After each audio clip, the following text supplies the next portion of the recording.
Hi, everyone. Judge Andrew Napolitano here for Judging Freedom. Today is Wednesday, April 26th, 2023. It's about 3 o'clock in the afternoon here on the East Coast of the United States. Colonel Douglas Macgregor joins us for his weekly time with us. Colonel, always a pleasure. Thank you for coming back.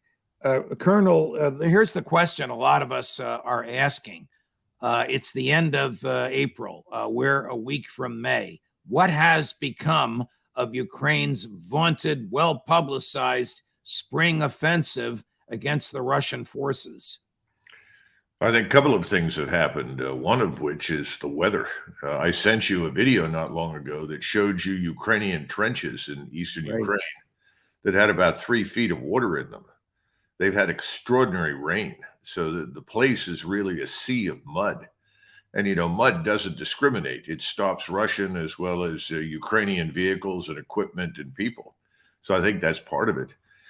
The second part, I think, is clearly Ukraine's very difficult position right now. If you look at the lists of equipment, I was handed one just a few minutes ago that said that the Ukrainians have received something in the neighborhood of 6,200 heavy weapon systems. This involves artillery, tanks, all sorts of equipment, of which about 90% is being destroyed. They're still receiving more, but I think that they're a long way from being ready. They say they're going to have 60,000 troops concentrated somewhere for an attack. I'm sure the Russians are watching carefully as they see evidence for any buildups, but that's going to be very, very tough right now because they have no air defense. They can't stop the incoming Russian missiles, rockets, and artillery. And the Russians can see everything effectively, just as we can from our own satellites. So I think the Ukrainians are at kind of a standstill at the moment. Here's a statement from a Ukrainian brigadier general. I don't know if you know him or know of him. Sergei Melnik told Spain's El País, P-A-I-S newspaper, that Ukraine has already lost most of its professional soldiers and that Ukraine, here's a quote, will need, from the general, will need 4 to 6 times as many troops as Moscow has fielded in its ongoing military campaign, closed quote, if it is to break through Moscow's defenses. Colonel, 4 to 6 times. Is it safe to say that it would be impossible for the Zelenskyy government to acquire that, if this estimate is accurate, that many additional troops? Of course, Judge. We've said this before. Ukraine has no more chance of defeating Russia than Mexico would have a chance of defeating us in a war. We think that the Ukrainians have suffered probably more than 300,000 killed in action. Now, we've had recent revelations, as you know, thanks to these documents, but quite recently we also had Cavoli, who's a Supreme Commander Europe, a 4-star general, is now admitting that it doesn't appear that very much damage is being done to the Russians. Gosh, I'm shocked. I mean, we've been saying that for months. Right. And yet now suddenly he begins to admit that whatever he's been saying to this point has been untrue. I think we're going to see more and more admissions of the truth because people have to be prepared psychologically for the imminent failure that lies over the horizon. And the failure is the crash landing of American policy in Ukraine. What has become of Bakhmut? Has the Ukrainian military given up on it? I have a feeling that what has happened in Bakhmut is that the road is effectively closed off. That doesn't mean nobody can get in or out. I think still things are moving up and down that road, but it's sort of like running a gauntlet of fire. I think the Russians are effectively waiting for this weather to improve. From their vantage point, there's no hurry. They currently control all of the hard surface roads, both those that move laterally or northwest, southeast in eastern Ukraine. So they've got the hard surface roads that they can use to put columns of troops on when they decide to move. I think they're actually waiting to see what the Ukrainians will do. You mentioned earlier that the Ukraine air defenses have been degraded almost down to zero. That's borne out by the documents, the top secret documents that were released. Whoever released them, another story for another time. What is the status, if it even exists, of the Ukraine Air Force? Did anybody give them the jets that Zelenskyy has been asking for? Well, I don't know whether they've received any jets. I've heard that some of them have been received and may have actually been cannibalized to get other jets up and running. But truthfully, there doesn't seem to be much Ukrainian Air Force to speak of. And there is a rumor on the street here in Washington that President Biden has actually implied that he might be willing to fly U.S. aircraft in support of the Ukrainians. Now, I don't know how that would work. Well, if he flies U.S. aircraft with U.S. pilots, they're fair game in war. No? Of course. Of course. Well, during the Korean War, to a lesser extent in Vietnam, but certainly during the Korean War, there were large numbers of Russians flying fighter aircraft in support of the North Koreans, and we shot them down.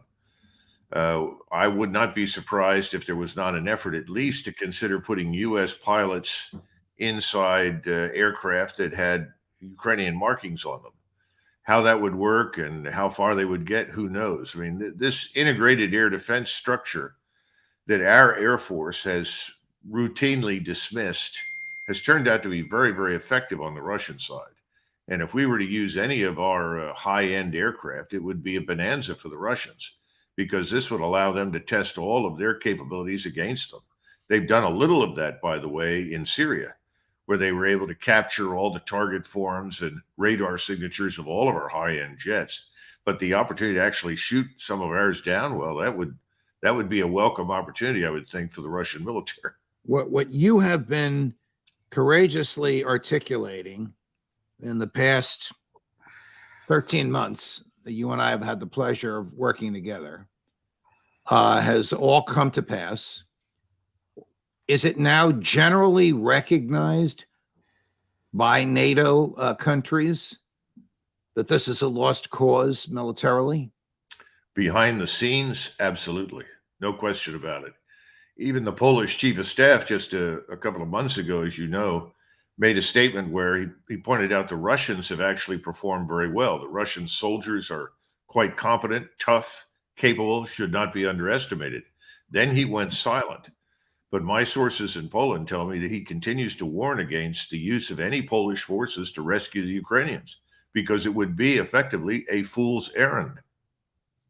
And what about Victoria Nuland and her folks? I mean, it was just 2 weeks ago she suggested that Ukrainian fighter jets, or I don't know what hardware should be used, Ukrainian military could legitimately, lawfully, and wisely, my words, not hers, but I've listened to what she said many times, attack Crimea, and that the American military would support that.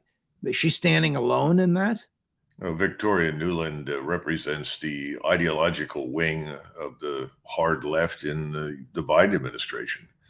She's always been there. She's been operating like this for 2 decades at least. I don't think I would pay much attention to her militarily, but I think she's a voice of the diehard supporter. You know, she's somebody who's not going to stop talking until Russian tanks are rolling along the border with Poland. I mean, that's literally her attitude. It's catastrophic. I don't think she has any military influence, thank goodness. Right. But this is the sort of thing that ideologues do. Remember, their ideology of perpetual war and revolution to spread what they call democracy, which is really their own hegemony. This sort of thing is a religion to them, and they have a faith in it that rivals, you know, the Muslims' faith in Islam or the Christians' faith in Christianity. See if you can guess who said the following. I think you know who this is.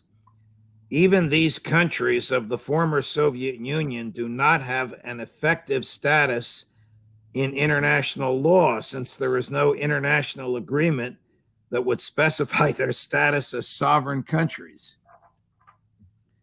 I'd hate to hazard a guess. That's well, that is the Chinese ambassador to France made that statement in Paris, and of course, this caused a tremendous kerfuffle in Brussels and in Beijing. Where he gets this from, I don't know. Why he said it, I don't know. but the Chinese government has since felt the need to say the Baltic countries are free and sovereign and independent nations, and we respect that. I just throw this out there because I wonder if it was part of the long and meaningful phone call that President Zelenskyy had with President Xi of China, either yesterday or today, depending upon which side of the international time zone you're on. But they just had it.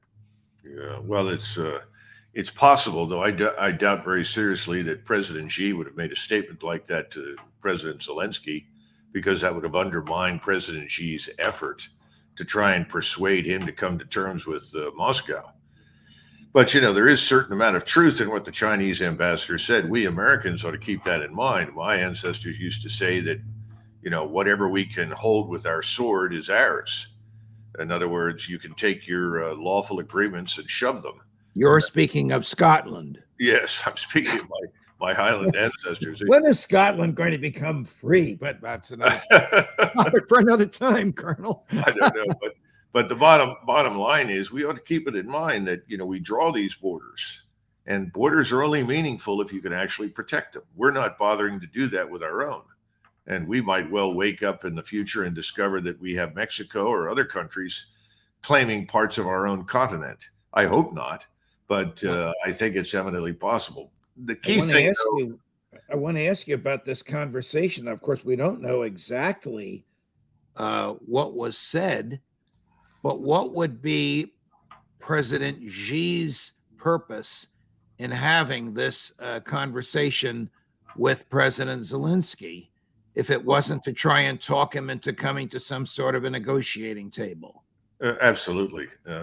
Remember from the very beginning, contrary to what everyone in the West thinks, the last thing that China wants is a war with anybody. Remember, 1 out of every 4 Chinese under the age of 30 is currently unemployed. They've shut down the shadow banking system. They've destroyed the opportunities for credit, for expanding the economy as a result. The war on corruption has taken an enormous toll. And Xi has literally imprisoned hundreds of thousands and had thousands executed for horrendous crimes of corruption. We're talking about people in the PLA and in the armed forces as well. We don't cover these things. We don't understand China. The Chinese want to trade with Europe. They need Europe, particularly if they're going to lose us. And the Europeans want to trade with China so that they're not exclusively dependent upon us.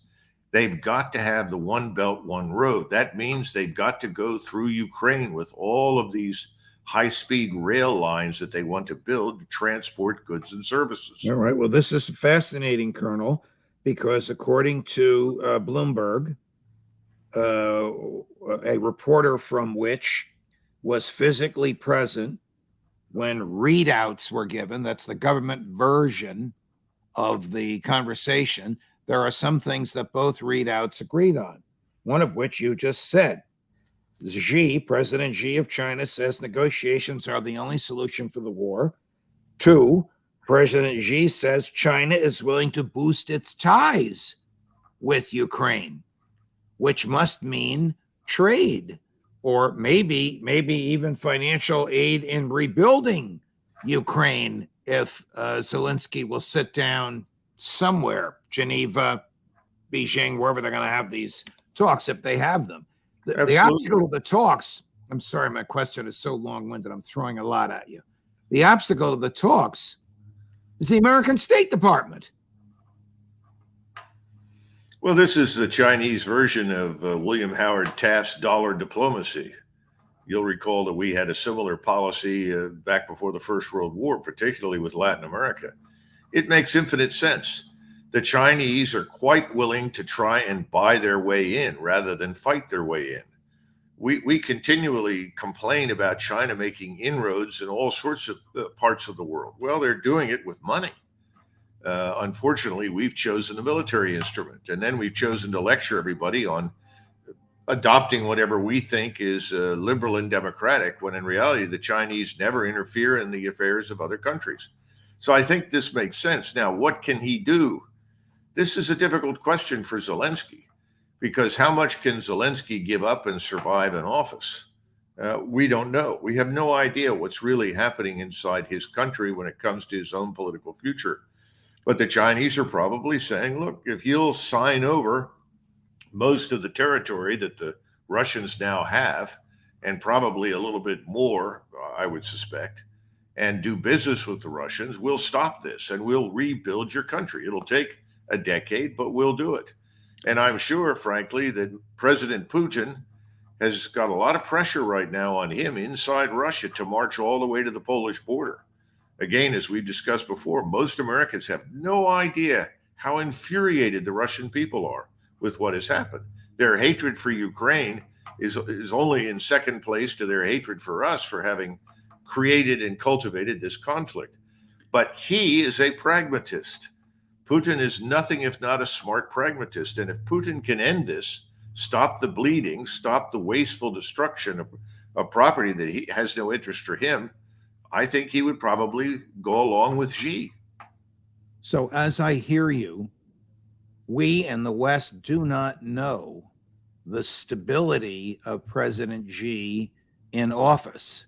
We do not know if he fears for his tenure in office or his mortal existence on the planet if he were to acquiesce to peace negotiations now and cause a ceasefire. I mean, he might flee to Miami and call for the ceasefire there. Well, Judge, when have our intelligence services warned us effectively of much of anything? I mean, I remember in 1989 when everything collapsed or began to collapse in the Soviet East Europe, people were stunned. Just a year or two before, people were telling me, I see no evidence for any undermining of the broad consensus in the Soviet elite and in Eastern Europe for the continuation of the Warsaw Pact and the Soviet state system. I mean, it all happened very, very quickly. No one seemed to get it. I think Murray Fishbach, he was the demographer. He was the only one who'd been predicting the imminent collapse of the Soviet Union since the mid-'70s on the basis of demographics alone. But Right. nobody else did. So why should we be surprised now that we don't know what Xi really thinks? We don't know his real position. We don't understand what's really happening in China. We're too busy projecting ourselves onto everyone else. All right. Well, if the Russian intel has the ability to listen to conversations between Joe and Jill Biden, does the American CIA, I'm just exaggerating a little bit. Boring transcripts. Right. Does the American CIA have the ability to listen to conversations of President Xi and his senior military and political leadership staff?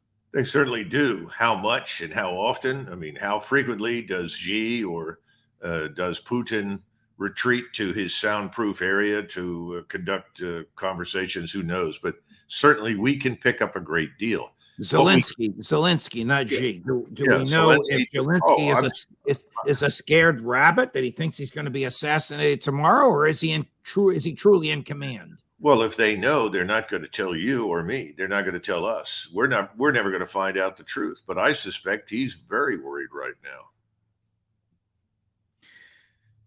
Predictions for the next couple of months. I mean, to me, it seems like the Chinese are doing the right thing, and the readout from the conversation was to prepare the Ukrainian elites or whoever controls Zelensky for the inevitable ceasefire and negotiations presided over by some universally respected Chinese diplomat. I think that's what the Chinese would want. The question is, if you stop and consider the sort of relentless propaganda attack on China now, it's almost as though China has eclipsed Russia as the great evil that has to be contained and defeated. And you hear people in the military like this admiral in the Pacific Fleet who spoke last week and said we could actually manage a two-front war, which is the height of stupidity and idiocy. You begin to get the impression that we would probably prefer that there be no peace in Ukraine at all because we don't want the Chinese and the Europeans to trade with each other. Right. We think that would be bad for our interests. Well, that's like stopping the sunshine from bursting through the clouds. I mean, it's going to happen whether we like it or not. We don't seem to care about that. Colonel, what is the status of American preparedness for the use of our military for defensive purposes? Stated differently, have we depleted our substantive supplies and the things we've given away to Ukraine? The Wall Street Journal reports that the military-industrial complex in the U.S. can't work fast enough, hard enough, or get enough people to work for it. Anyone with any experience in the defense industries and inside the Department of Defense will tell you that our great weakness at this time, and it has been a weakness we're aware of for at least 20 to 30 years, is that we don't have a surge capacity. Surge capacity means that you can suddenly set machines in motion and turn out millions of rounds of ammunition in the space of a few days with a little bit of effort. We don't have that because it's very expensive to keep large numbers of people sitting around waiting to operate large numbers of machines. So we have effectively cut everything to the bone. Everything is a very short fuse in terms of our time horizon. We think in terms of what we're going to do over the next 90 days or 6 months. The Russians had always effectively kept the capacity for surging their existing equipment sets. We did not, and we do not.